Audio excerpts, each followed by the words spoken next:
Yeah, I had to, because you can like monitor the settings a bit, so it wasn't inundating Yeah. my Facebook all the time.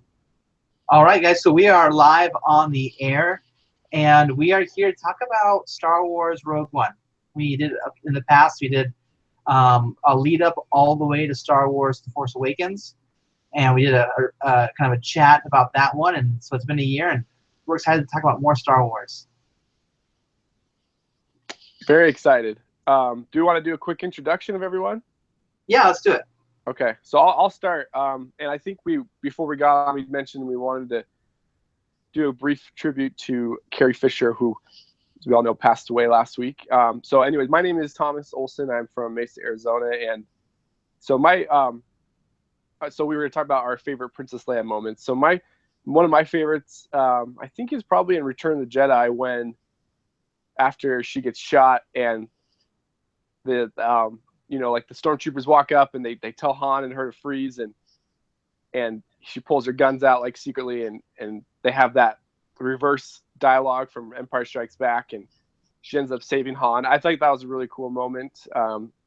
Even as a kid, I remember always thinking that was really cool how she was secretly hiding that, and even when she's not just trying to fight back. And so yeah, anyway, that's probably my favorite Princess Leia moment.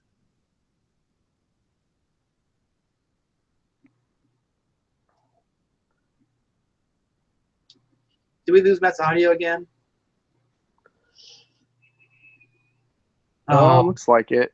Matt, you are cursed. Can you hear me? Yep, you're back. Back? Okay. My name is Matt Olson. I'm also from Mesa, Arizona. Thomas and I are brothers. My favorite Princess Leia moment, it's got to be the back and forth between her and Han at the beginning of The Empire Strikes Back. Just that, just their back and forth is amazing. And it's she obviously doesn't want him to leave because she has feelings for him, but she makes excuses. And it just, she's such a strong female character, but she's a human as well, and it shows her vulnerability. So we get to see her as this powerful character. Also, at the beginning of the Empire Strikes Back, she's ordering the troops when the Empire has entered is attacking on Hoth. So we get to see a lot of those sides of her, her as a person, but also as a strong female character. And I just very, very sad to lose Carrie Fisher. And I knew some things about her personal life, some of the struggles she had, but I didn't realize how amazing a person she really was and some of the barriers that she broke down. So just really sad that she went at such a young age. And I am Grady of This Mormon Life, and I'm from Southern California, but have relocated to the East Valley in Arizona. So I'm close by neighbors with the Olsons down in Queen Creek. I think probably one of my favorite Carrie Fisher moments in Star Wars was when they initially rescue her from the prison cell on the Death Star, and although she's been bold and she's been courageous at that point, she hasn't really been fierce yet. And it was when they're kind of pinned down and she grabs the blaster, shoots a hole in the grate, and it's like, into the garbage chute, fly boys, just jumps on in. And it's not like all of a sudden it's like, oh, this is not the princess that you are expecting from a movie. And I just like the way that was just totally different than what you'd expect. Yeah, that's probably my second favorite. I was kind of thinking about that one, but I went with the Return of the Jedi one. But yeah, that's a great one. So Rogue One. So I want to know too, going into the movie, did you guys have any expectations? For me, I don't know. I didn't really have too much. I remember when they first announced it, I was excited, of course, but I wasn't necessarily like super pumped for it as much as I was for an episode 7 or even upcoming episode 8. But just as the footage started getting released, the first trailers, the first TV spots we saw, every single one just got better and better. And by the time it was time for it to release, I was super excited. And I don't know, I felt like this might even be a better film than The Force Awakens. I kind of had those high expectations for it once I went into it. And also, some of the early reviews were kind of saying stuff like that. So that's kind of my expectation going into it. And then I can give my thoughts about the actual movie. But yeah, I had really high expectations, at least the few weeks leading up to it. Yeah, I was a little bit low at first too. I was, it was a separate movie. There weren't any familiar characters at first. I'm like, who are all these people? Like, not only did I not know them as characters, I didn't know them as actors either. Right. Yeah. There wasn't a real instant attachment to the storyline at all. I saw some of the beginning footage, and it was interesting. And then especially when I heard that they had to do reshoots, I'm like, oh no, this is not going to be a good movie. And I think it was the last trailer they launched was amazing. It was full of action. It was really intense. And I think I even shared on Facebook. I'm like, I think this is going to be the best Star Wars movie I've ever seen. So I went into it high hopes at the end, but leading up to about like 2 weeks before, I was just kind of like, this might be okay. That's good. So you kind of lowered your expectations a bit. Am I echoing on your end? Nope. Okay. Is Matt? Is your sound coming back, Matt? Can you hear me? Yeah. I don't know why it keeps doing that. I'm like Thomas. I didn't really have the expectations. I thought it was cool. It was a great premise, still in the Death Star plans, but I was so focused on The Force Awakens when they were talking about it that it just was a side note, and it was so far away. And then after The Force Awakens, I was so enveloped in that, and then the Blu-ray Force Awakens came out, and I think it was right around that time they released that teaser for it, and I liked it, but I still was more thinking about The Force Awakens and how Episode 8's going to be, and how Force Awakens had really set up Episode 8 to be an incredible movie. Oh, lost again. It was later on in the promotion of the film that I got really excited about it, but I, like you, Grady, I had to go into it. I had to lower expectations because I didn't want to go in. I didn't want to go in with tons of hype and be disappointed. But yeah, I think they did a great job promoting it and getting people excited for it, even though it's not, because everyone's all excited for Episode 8. But they did a great job of kind of saying, no, we're not going to do 8 yet. This is what we're doing. This is going to be awesome. Hold on for 8. And I love that there's now essentially a Star Wars movie every year for the next 6 years. Mm-hmm. That was I'm so stoked about, because honestly, I'm not even thinking about Episode 8 right now. Not at all. I'm like, yeah, I'll get here when it gets here. But it was great to have something else to focus on, so that you're not always just waiting for 2 years. Right. And it's like I'm super excited for Episode 8, but I'm not. I'm mostly just still thinking about Rogue One. That's what's on my mind. Yeah. Yeah, I agree, because I feel like sometimes with sequels, those in between years, it gets really antsy, especially about this time when you're about a year out. You're like, oh, we need something. We need some trailers, and we don't need a trailer for Episode 8 because we've got Rogue One to enjoy right now, and come a couple months down the road, probably be eager to see some new footage. But the one thing I will say about the anticipation was the day of, I didn't have the same type of nerves or excitement that I did for Episode 7. I was just super excited for Episode 7. I was nervous, but in a good way. I was nervous, excitement. I didn't have quite that level for Rogue One.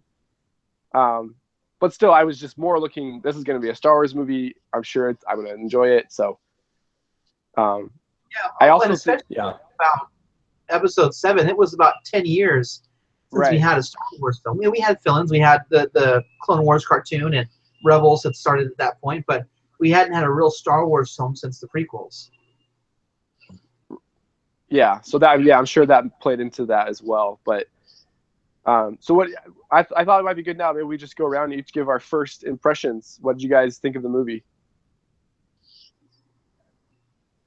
My first impression, and Thomas, you were there with me, of course, and it was pretty much the same first impression I had for The Force Awakens. Is I thought it was good, not great.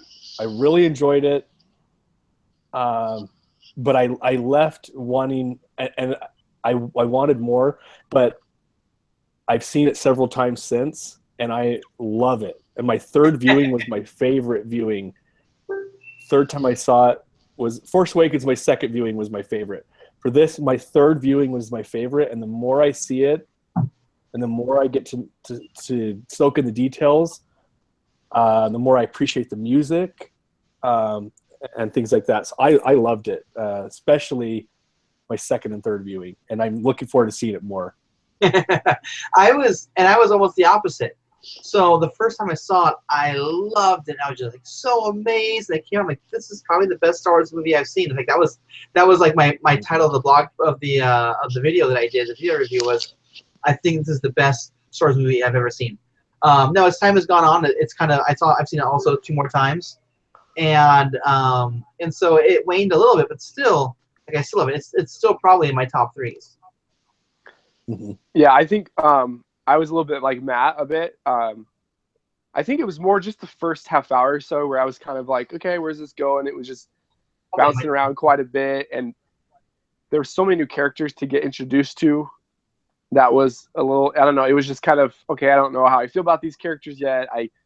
Some of the stuff with Saw Gerrera was a little weird, I thought, the first time I saw it. Especially the the squid monster thing. I can't. Bokulik. Yeah. Whatever that thing is. Like, I felt like Bodhi in that scene. I'm like, what word did you just say? Like, I don't understand. Like, yeah. He says like I should know what he means, but I have no idea what he means. Which I love. Right. And you feel like you're in the movie. Like, I love that scene. But yeah, so the first time, a lot of that stuff was just, I was kind of, not that I didn't like it. It just was kind of, this is interesting. But once they get to Jeddah and the action gets going, from there on, I was in. I loved it. And going back to second, third viewings, the intro stuff I appreciate a lot more. I just picked up on things like, for example, the scene, Cassian's introduction scene where he meets with the other rebel spy and ends up shooting him. I was like, wait, did he just shoot him the first time? It was just such a shock that I think I was still thinking about that when the next scene came on, that I didn't really have time to like see what was happening in the next scene, because I was like, this guy just killed one of his teammates in a sense, whatever. Yeah, and so and I didn't know who that guy was or what his relevance was. Like, going back and seeing it again, it changed a little bit for me as far as like, okay, that's kind of like an opposing faction of the same side, But at the same time, I was still just like, okay, I'm pretty sure that was like a good guy, and I need to figure out how I feel about this. Yeah. Well, and I was too. I didn't like that either. Like when I first saw it, I was like, I thought the whole intro was jarring. Like they jumped here, they jumped here. There's new music that kind of took me out of it. And then I guess I was a bit confused, and I think that's why I enjoyed it more the other times, is because then I knew where it was going on. I had listened to the soundtrack, which I love. I absolutely love the soundtrack.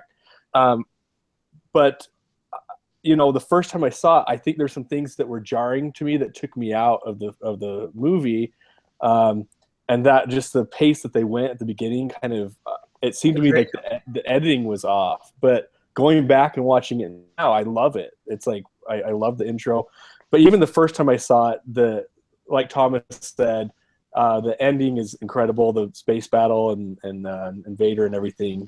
That I was sold on that the first time I saw it. But it's kind of like Thomas said. The first time I saw it, I wasn't sure about the first maybe half of the movie, how I felt about it.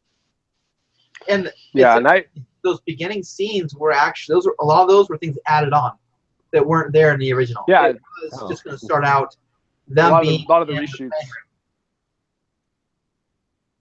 Yeah, because the article just came out, I think today or yesterday, about the reshoots they did for those early scenes.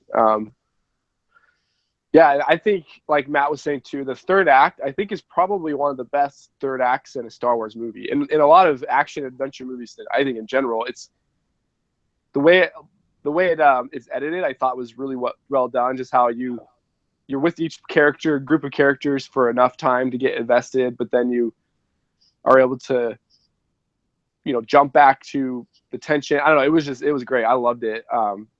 Probably, yeah, like I said, I think it's probably the best third act in a Star Wars movie. And I love too. Just jumping back a little bit to Cassian. I love when they get to Jeddah, and Cassian tells what's her name? That girl. Jin. Tells Jin, "Hey, yeah, I know a contact who's part of Saw's men, and he's just gone missing, and his sister's probably looking for him." And realizing, wait, that was the guy he shot earlier, and he's gonna go to his sister and go, "Yeah, I don't know where your brother is, but can you help us out?" Like that was like their original. I never realized that. Yeah, he's like, "Yeah, I have an informant who's in Saw's group, and he's gone missing." That was the guy he shot. Oh wow, I didn't ever make that connection. Saw's group. That's crazy. I never realized that. Well, and the thing that I like though is that the fact that he has done those things and he rationalized it as it was the greater good, so that when that that scene leading up to the third act of them saying, "Hey, we've done awful things in the name of the rebellion, and if this goes away, then we did it all for nothing." And so it really adds more gravity to them wanting to seek some redemption through their acts. I love that. Yeah, I agree. Of redemption in the movie, it's like, there's this gray area these people are operating in. They're doing what's right, but they've made some mistakes or some things they regret, and being able to find that redemption. And that's a great theme in all the Star Wars movies, is redemption and hope. But it just really rung true in this movie, and it made A New Hope so much deeper. It made the original Star Wars movie such a deeper film because of the themes that they focused on in this movie, which I loved. I love that part of it. The connection to the original movie they couldn't have done a better job connecting it to the original movie. Yeah, when it comes out on DVD, I want to watch them both back to back.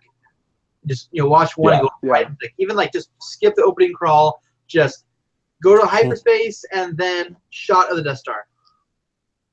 Yeah. One thing too kind of going back to Cassian, I think I've heard a lot of people criticize that the character development isn't as strong in this as it is in Force Awakens or other movies. That was me. And I think I agree to some degree, but I think Cassian they did a lot of great character development with him, which I think he probably has the strongest character arc throughout the whole movie. I like a lot now that seeing that opening scene, because I think it's a side of the rebellion we've never seen before, that even though they are fighting for good, sometimes they've done some shady things, and it was really interesting to see that side of it, and then to also see Saw Gerrera's extremist side of it as well, which I thought was another interesting way for them to depict the rebellion and kind of the whole wide galaxy, the way this rebellion wasn't just necessarily one group, but there was multiple people trying to create some type of rebellion against the Empire. Yeah, and then there was disagreements, and people said, no, I don't, like they said that he was too extreme for them. It seemed like the rebellion was trying to do a lot of things through diplomacy still, and trying to use this. And this was the time when the Death Star came out, and they realized, the time for diplomacy is over. There's no way that we can do this. Yeah. So I mentioned the characterization of the characters. So Grady, you were saying you felt it was a little. They didn't move a lot. Some more work. Yeah, I mean, most people, especially, there was kind of a little bit of change. Like, you had Baz, who was kind of a cynic, and then he kind of comes around at the end. But sure, he is the same character through. Jin was a little bit off, only because when we first see Jin, it's in the trailer, and it's this whole you've got this long rap sheet, and she's like, "I rebel." And that's not even in the movie, those parts. And then so you've already got kind of this preconceived notion that she's a renegade, looks out for number one, doesn't care about anyone else. And then as the story unfolds, you realize, oh wait, she was actually part of the rebellion, with Saw. And then she got kicked out of Saw's group, and then, I don't know, 7 years later, whatever it is, joins the full rebellion. But she's always been a freedom fighter in that case. Mm-hmm. So that was a little bit. Yeah, I think Yeah, I think I mean I agree. I think with Jyn, they definitely do. I feel like she does change, especially towards the end. Once she realizes she meets her father or sees that message and gets to meet him, she realizes what the Empire is capable of and what kind of destruction they can bring and how important it is to get those plans. For me, like the characters like Baz and Chirrut, I don't mind that Chirrut was pretty straightforward the whole time. You know, didn't change much. Yeah, I liked that characterization of him a lot. Sorry, what was that? I was gonna say I definitely liked him. I thought he was a great character. It was just not a lot of development. Yeah. I mean, because looking back on the movie, I think he might be my favorite character from the movie. The one I liked the most, and I would have maybe liked to see a little bit more of him, but at the same time, I think his presence was definitely a big highlight. Yeah. Well, and I think there's a good movie has to have some sort of development or character or plot, or preferably both in great films. And this one, of the Star Wars movies, maybe had less character development, but in my opinion, it had one of the best plot development, you know, telling us exactly how the rebels found out about this weakness in the Death Star. And not only that it was actually planned, that Galen Erso put it in there, and it explains this plot hole from the original movie. Like, you know, the Empire is that arrogant that they would allow this target to be there and not protect it better. But really it was, they didn't know about it. It was put in intentionally by an engineer.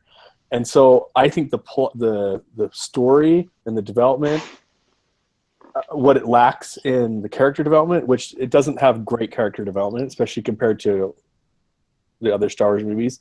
But keep in mind, Luke's character developed over 3 movies and it's still developing, and Yep. You know, it still might develop. But this movie has one of the best plots, I think, of any. Because Force Awakens didn't have a great plot, I don't think. The character development was very strong, characters we love, but the plot was not great compared to, especially some of the other ones. Return of the Jedi, the plot was not that great, but it has great character development. So yeah, I think there's some trade-off, and this had a great plot. Yeah, I definitely did. The story was strong. I think maybe that's why they went from anthology to a Star Wars story, because it was definitely story-driven. And I love the way that you can see now what happens when you try to retcon something without George Lucas's involvement.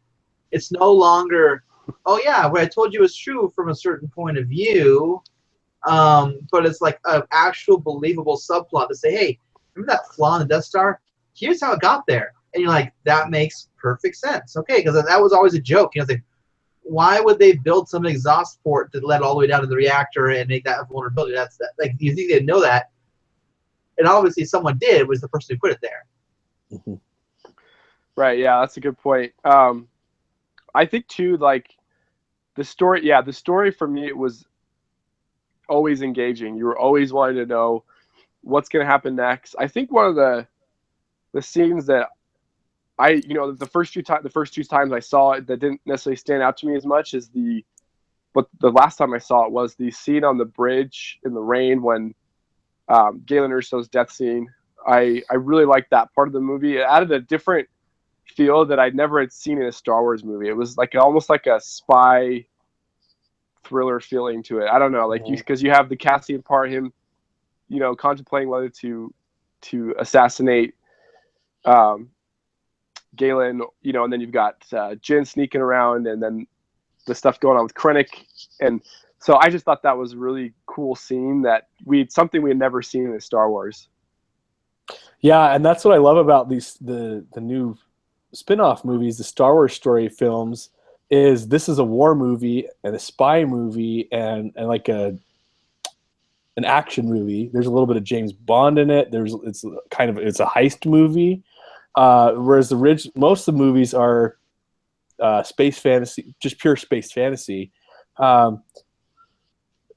And then you have the Han Solo movie. It's going to be more, at least from what it seems, it's going to be more a little bit more comedy, but also kind of a Western feel. Anyway, that's the rumors. So it's just cool that they're able to do these different.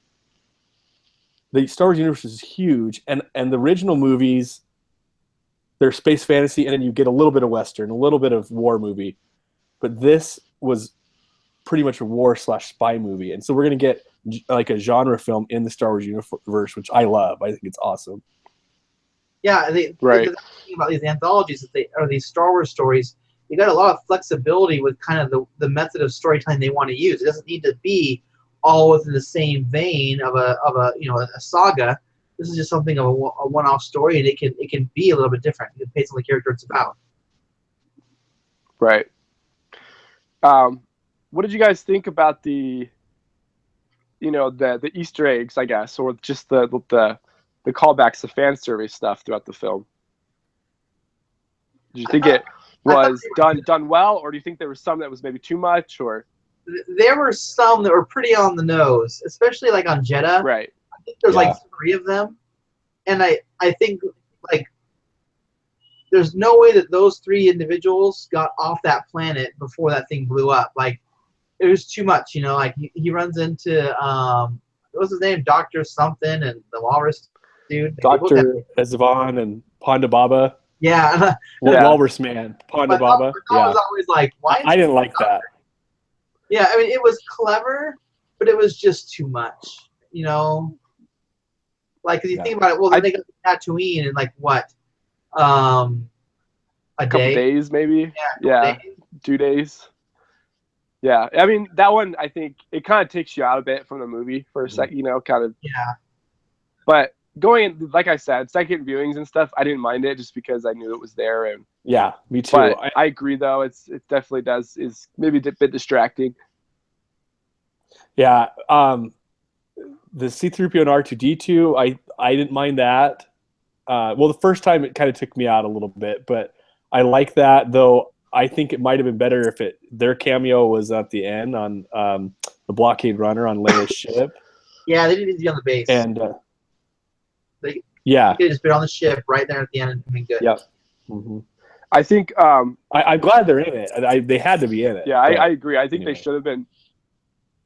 I think one of my favorites was the Gold Leader, scene where you got the pilots from A New Hope that show up. I loved that. I thought like that, just like every viewing I've seen it, that's always kind of just a big goosebump moment, I guess. I don't really know why, but it's just cool to see those characters intercut into the movie as part of that final battle. Yeah, well, it's just cool to see them because they're like kind of taking out like punks in the movie. I mean it's by Vader. But it's still like in the original movie they don't survive the battle. Right. So it's cool to see them in action and like as good pilots, Yeah. And then the Red 5 connection was cool. I thought that was clever. That was really cool. Now we know why there was a vacancy for Rogue 5 or Red 5. Mm-hmm. Yeah, I agree. I really like that. And I actually like Tarkin a lot in it. I mean, I know there's some controversy there, but I think the CGI, I thought it worked. I mean, it was a huge shock though the first time. I was like, wow, he's in this movie. I thought he might be like a background character at some point, or maybe like he would come up in a hologram or I don't know, something, but for how much he was in the movie, I was shocked. But I liked it. I mean, for me it worked. I don't think the CGI was that bad. The Princess Leia was a little bit more. I think could have used a little bit more work. But I really like Tarkin's not cameo, but his role in the movie. Yeah, it was. I mean, it was definitely obvious that it was CGI, and it was a bit jarring. But it was amazing the level of quality that it was. Like I'm not gonna say it was bad because it was really good, but it still wasn't flawless yet, and not that I expect that, but it's hard. Like you can do a Jar Jar Binks, and you're just kind of like, oh yeah, he's kind of there, but when you do a human, it's so much different. Right. Yeah. Well, part of that is we compare him to the actual actor that we've seen in the movie so many times in the original movie. We know what Peter Cushing looks like. We know that he has passed away, years, decades ago. And so when we see him on screen, we're like, okay, and we can immediately see it's CGI. But I think he had to be in the movie, absolutely had to be in the movie, because he's so important to Death Star. And I think, CGI aside, I really love what they did with the character. I thought he was awesome, especially. And again, this is another thing on my second and third viewing I enjoyed more, because I was taken out of the movie a little bit by the CGI, and we've used that word jarring a bit and quite a bit tonight. And it was a bit jarring to see, because we knew it's CGI, so I kind of focused on that the first time I saw it. But once I knew and appreciated that he was in it and that he had to be in it, and actually, yeah, they did do, for what he is, they did an incredible job. I love that he's in the movie. Agreed. I think it really helped to further Krennic's story arc as well. I actually really liked Krennic a lot. I thought he was a great bad guy. I wasn't too excited, or not. I wasn't not excited, but I was just kind of lukewarm about him, kind of when I first heard about him and saw him in the trailers. But he was one that I was surprised how much I enjoyed his character. I thought it was, you don't really see, because he's kind of middle management in the Empire, if you think about it, and you don't really see that as much. I mean, you see them and they usually just get killed by Vader and the Empire Strikes Back and stuff, but it was cool to see him trying to figure this out, and he was kind of getting screwed over by Tarkin, and then he realized one of his, Galen had, was the one who got the guy, Bodhi to defect and all that stuff. So he was dealing with all that and trying to stop the rebels. I just thought he was cool. I thought Ben Mendelsohn did a really great job of portraying his frustrations and just his crankiness and all that stuff. I really thought he was a cool character. Yeah, when he was has him kill Lyra, and he's just like, do it, just like, yeah, point blank, like, there it is. So I read the Catalyst Rogue One prequel book, and so you really get to know Orson Krennic a lot better, and so it was interesting seeing, knowing his background, knowing who he was, knowing how him and Galen, really had a good relationship for a while. That was neat seeing that kind of plan a little bit on screen, but because I knew him better, I was so much more invested in that character. Like, I want to know what was going to happen. Yeah, and I listened to Catalyst audiobook too, and it really adds a lot to, if you liked Rogue One, I highly recommend reading, or as I do, listen to the audiobook, because it adds a lot to those characters. It's a really interesting read. It gets behind the science of the thing. The author, James Luceno, he always does a great job of explaining technical things in the Star Wars universe, and it really adds to that opening scene. Like Grady said, you feel like when they came on the screen, like, okay, I know them, and kind of what to expect from. You know more about Lyra because she's very prominent in the book, and so it really adds a lot to it. Yeah. It makes it so that intro scene that is so quick. The backstory. Actually, they've been working together for a long time, and Galen escaped, but it was kind of okay. And then, all of a sudden, it wasn't anymore. The project got stalled, and I got why he was showing up. I didn't know the conditions of him leaving before. And it adds a lot to Saw Gerrera too. You get to see that he, because in the movie you see crazy Lyra calls, but in the book you learn more about how becomes their family friend and that sort of thing, and why he's the one that Lyra calls, and then I just really liked the insight that added the movie. Yeah, me too.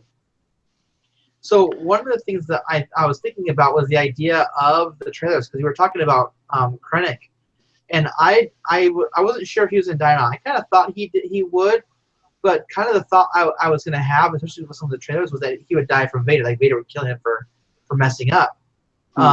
Because you see that shot in the trailer of him walking across the water with his cloak draping through it. It was a really cool scene, but it was cut from the movie. And so, was there any other scenes for you that you thought were super cool that all of a sudden you realized, wait, this isn't in the movie? That was a big one for me. I was the last half act of the movie. I was waiting for that to happen.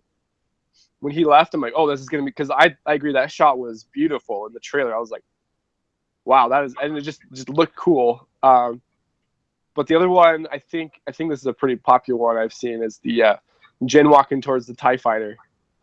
Oh yeah. Yeah, and That they was just like not in the movie. cut the CGI because she still walks down the plane, but there's nothing in the foreground anymore. I read that they Disney was the ones who made them put that in the trailer, because they like Gareth Edwards or whoever was cutting the trailer, saying that well, this shot's not going to be in the movie, and they're like, well, it's a cool shot, we need something iconic in the movie, so put it in anyways. And I mean, I'm kind of glad we did see it, because it's cool to see, but I was waiting for that one as well. Yeah, and I loved because they had the shot of them running on the beach with the plans. The fact that everyone died was a total surprise to me, because I was like, okay, like at what point are they going to go back downstairs and leave? It seems like this isn't going to happen. Like I was thinking to myself, like, okay, like where's the part where they run away and get the safety? They're not leaving. Yeah. Everyone else is dead. Yeah, already. that was another one too. Another one was when the line Saw Gerrera from the first trailer wasn't in the movie. Yeah. What will you when do? he's like, what will you become? Yeah. That was a really cool speech. And that's the thing, is that it added a whole tone to the movie that just wasn't present actually in the film. Yeah. Agreed. So one of the things I loved, even though there was like the CGI characters, Tarkin and Princess Leia, like it was really hard to do humans, and I get it. But what they did excellent was K2SO. Like I had thoughts of him not being there, because a lot of times you see these CGIs like Jar Jar Binks, although like he looks like a realized character. I mean, on screen he looks 2D. Like when you see Jar Jar Binks, you can't imagine seeing him in the real world. You know that he's fake and not existent. Whereas K2SO, like, he seems so real. Like, I could see him like sitting like on a bench somewhere. Like, oh yeah, there he is. That's where he is now. Like it was totally well done. Just the depth of character that he had as far as the visuality. I remember when I found out that Alan Tudyk was going to be a CGI character, I was really excited. Then I found out he was a droid, and I was like, oh, that's kind of lame that they're going to waste they could do some cool creature or something like Maz Kanata but he was amazing. I agree. Some of the best motion capture CGI work I've ever seen. And you totally forget that I think if you didn't even know that, you could think it's the actual prop in the movie. Yeah, I wasn't even sure. Well, and I probably had to look it up.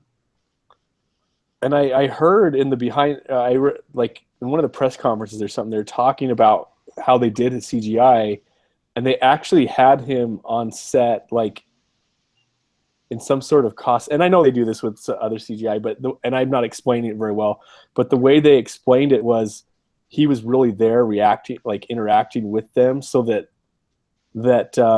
they weren't just reacting to air.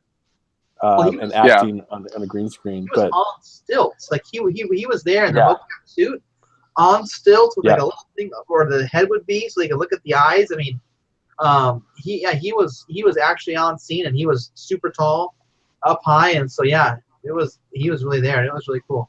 That's cool. Yeah, I know. I heard that the scene where he hits Cassian in the head, that was improvised. So that wasn't in the script, but he just. Yeah, I love that part. That's the thing about K2SO is he's just so funny. He's like so funny, so like people are saying that he's like, I've heard a lot of people say he's their favorite character in the movie, and he's definitely one of mine. I mean, it's he or Chirrut of the new characters. I mean, you can't compete with Vader, but he and Chirrut are my two favorite new characters in the movie, and he's like, he's a CGI character. They nailed it, and I think you're right. People are focusing too much on the CGI of Tarkin and which I think is great, and Leia, which, like Thomas said, it could have been a little better, but they're not focusing on these CGI things that, all the special effects that were flawless. I mean, the whole movie, most of the movie is just like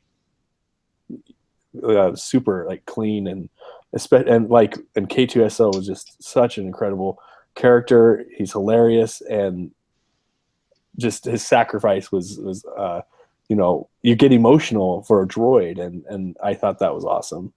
I know, right. I think C-3PO should have been. He's what C-3PO should have been. Yeah, because I hate C-3PO. I hate him. I love C-3PO. I think I do too. I watched A New Hope recently, a couple days ago, and I actually really like C-3PO in that. But he's quirky, I agree. And he's annoying, but yeah. I think what C-3PO, I think his reputation gets a little stained from the prequels because he's pretty obnoxious in that. I agree. Like there's a lot more puns. The episode 2.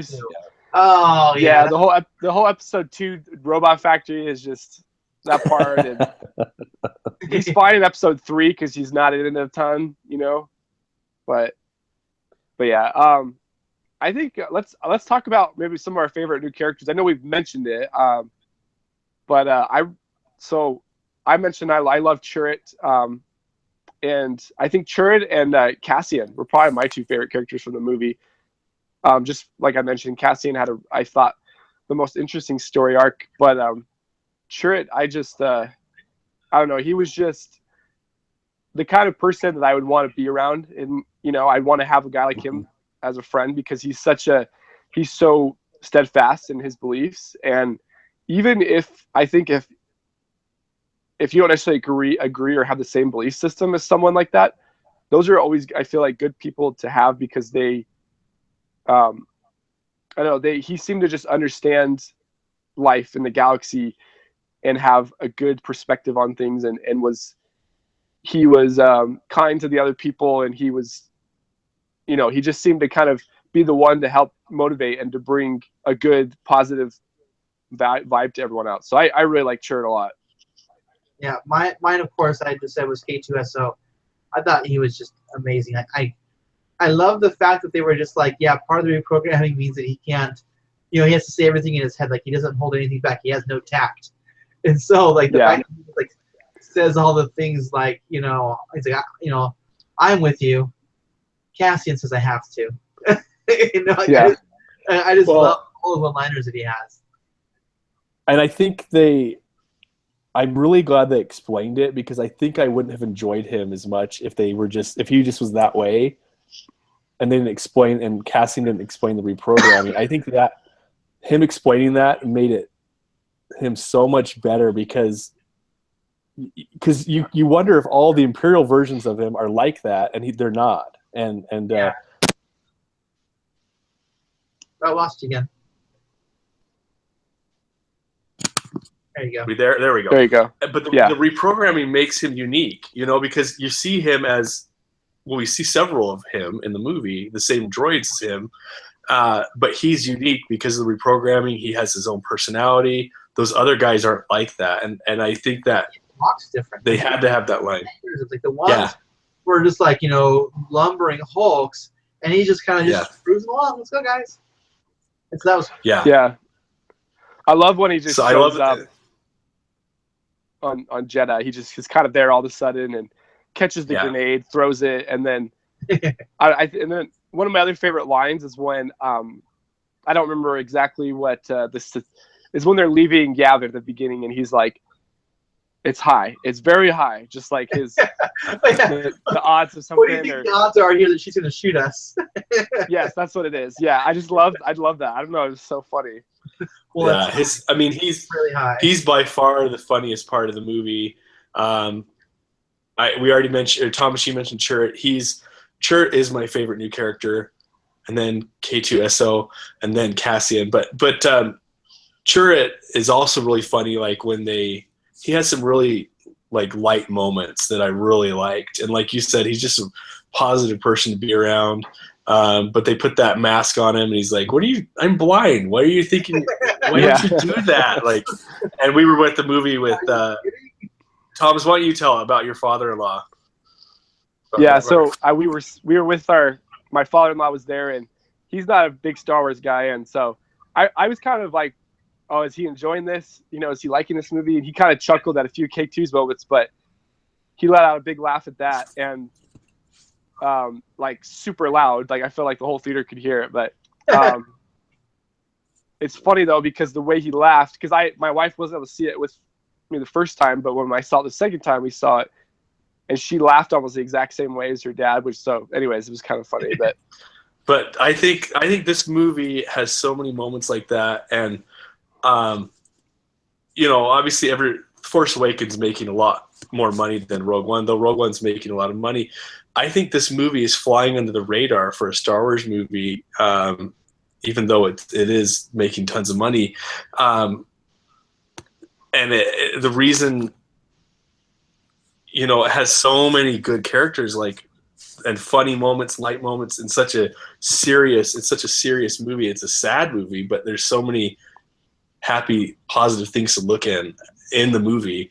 You know, it's a great analogy for someone with a hard life. You know, they have to find these positive moments. If you're having a lot of bad things happen to you, you can still find positivity and happy moments. And this movie did a great job. I think best of any of the Star Wars movies of being so, because Empire Strikes Back has funny moments. It's one of the darker movies, but it's pretty dark. And Revenge of the Sith is very dark, and it's not that funny. And this is a dark movie, but it still manages to have a sense of humor and a positive message.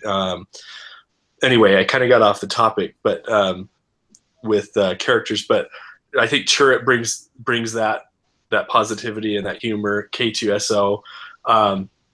Cassian's my third favorite, and then we haven't really talked about Jyn. She's not my favorite, but I love what she brought to the movie. She did a great job. Felicity Jones did a great job, and she's just such a cool character. Yeah, and that was the thing that I liked, is that no one ever felt like they were a person acting like a character. Like, they all just felt like those characters were actual people, and I thought it was so great. All the acting was fantastic in the movie. Well, and Jyn's she's the star, you know, like Felicity Jones is the marquee name, but I just feel like it all meshed so well with all the characters. I loved it. And like I said, I think she was incredible, and I'm not trying to take down from her performance, because she was awesome, and her character's an incredible character, but those three just stood out to me the most. I kind of liken this movie a lot to how I felt about Guardians of the Galaxy. Is I loved all the characters in that. And Chris Pratt is Star-Lord. He's the star of the movie. I don't know if he was my favorite character, but I still loved him, and he did great. That's how I kind of feel about Jyn, is I really liked her, and I felt she had an awesome performance, and she definitely, her presence, if she wasn't there, the movie wouldn't be the same. You know, it wouldn't be as good as it is. But there's just a few other characters that, just for other reasons, kind of stick out a little bit more. Yeah, well, I think that's why this one was more. It really was an ensemble cast movie.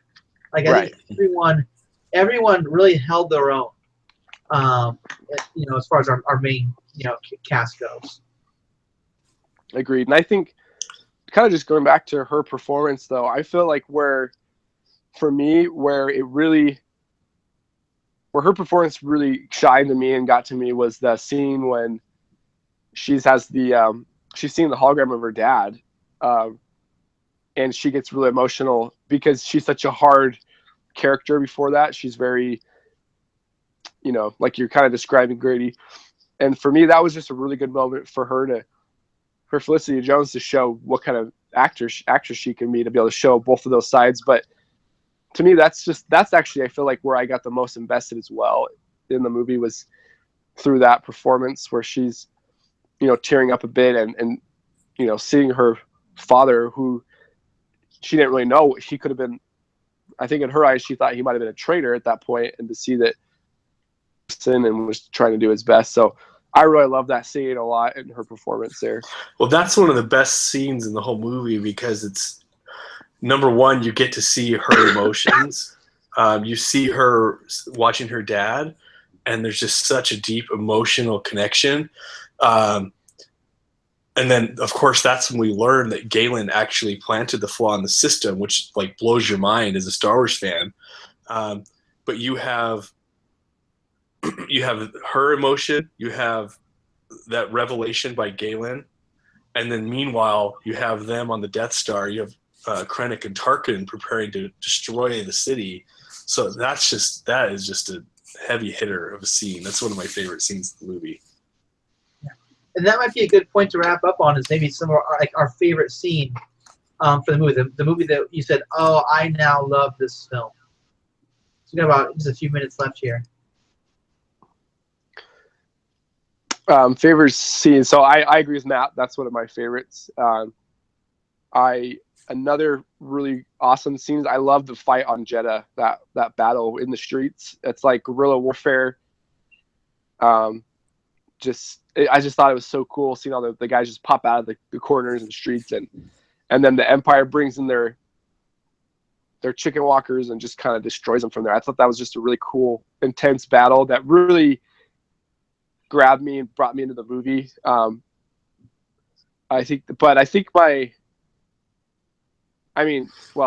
sure one of us is going to say it, but I'll save that one because it is my favorite. But the one scene that I really like a lot is just the last little montage of when the Death Star blows up the city, and you see Jyn and Cassian kind of embrace, and the blast of the music playing, and you see the last final bits of the space battle.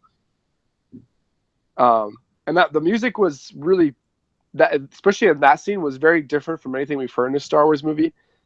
But I liked it. I liked it a lot. So that's one of my favorite scenes. It's a tearjerker for sure, and just a really cool way to, you feel the sacrifice that they made to get those plans. So that was one of my favorites.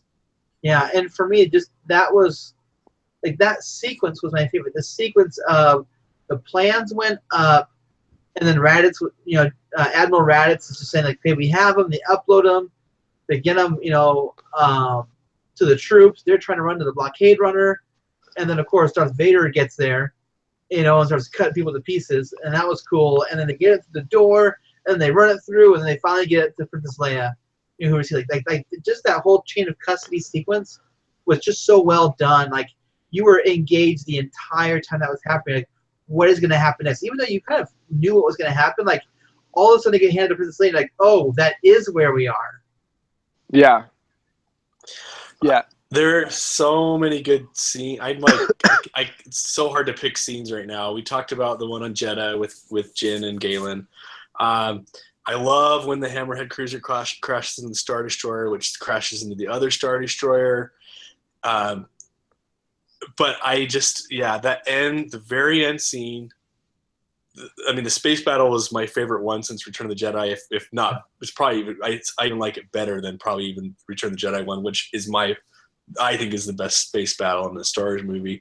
But my favorite scene is the last couple minutes, like you were talking about, the chain of events, Gray, that you were talking about, with the plans being transferred. Then Jyn and Cassian, we see their fate, but Vader's, man, they could not have done a better job with Darth Vader in that scene. We just see how scary he is. Now we know why the blockade runner, the troops on the blockade runner are just like scared out of their minds. At the beginning of the original movie, when they're coming on, when they're boarding them, they're like, oh my gosh, what is going to happen? So I love the scene when Vader's Star Destroyer comes out of hyperspace right in front of him. Another favorite scene of mine is on Mustafar when we're at Darth Vader's castle. Though his pun isn't my favorite. Yeah, that was very out of sorts for Darth Vader. Yeah, it wasn't as bad the second. I think it wasn't as bad on subsequent viewings, but I loved the setting, the pan in to his castle, and back with Krennic, and he's just so. Of course, him in the Bacta tank is amazing. I can't wait to pause that. that was for me because like you can see like arms cut off here, like legs, like he was like in his like flapping arms, self. And Yeah. Right. was, and so I can't wait. I thought we were gonna. I can't wait to pause that on the Blu-ray to see that up close because it looks like he's healed some. It looks like he's in a little better shape than I thought he was. I thought Hayden Christensen was gonna pop up for a second. But I love that scene on Mustafar. That's besides the end scene. That's probably my favorite scene. Is at Vader's castle.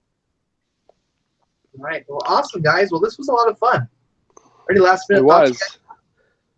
I wanted to mention. So I just wanted to mention Chirrut's death too because that was another one I really loved. The first time I saw it, I kind of didn't like it because I didn't realize kind of what was happening, that he accepted his fate, that either the Force was going to protect him to go and complete this mission or it wasn't. And I didn't quite get that the first time, but the second time I saw it, I loved it. And I got really emotional the second 2 times I saw it at that scene. And especially when Boz comes and runs up to him and kind of you see his reconfirmation of his belief or his faith in the Force. I really love that scene as well. So I wanted to mention that real quick. I could talk and I love that. There's so many good scenes that we could dissect, and I could talk for hours on this. I've really enjoyed talking with you guys about it, and Grady and Thomas, appreciate your time. Yeah, it was a lot of fun. And that was the things that I love doing, was putting together just my little video review, taking some clips from the movie and share my thoughts. That was a lot of fun. So I'll put a link to that down below. Yeah, that video, if anyone wants to see that, I'm not sure, Matt, if you've seen it, it's great. I loved it, Grady. I liked your Fantastic Beasts ones. You did one for Hacksaw Ridge as well, right? Yeah, I did. Yeah, that's a fantastic movie as well. So, I think we should try to do this. Maybe do some Rebels or something sometime, since not wait a year till next year. So, yeah. Well, the second half of season 3 looks amazing. So maybe we'll have to do a postseason. It does. Yeah. That would be a lot of fun.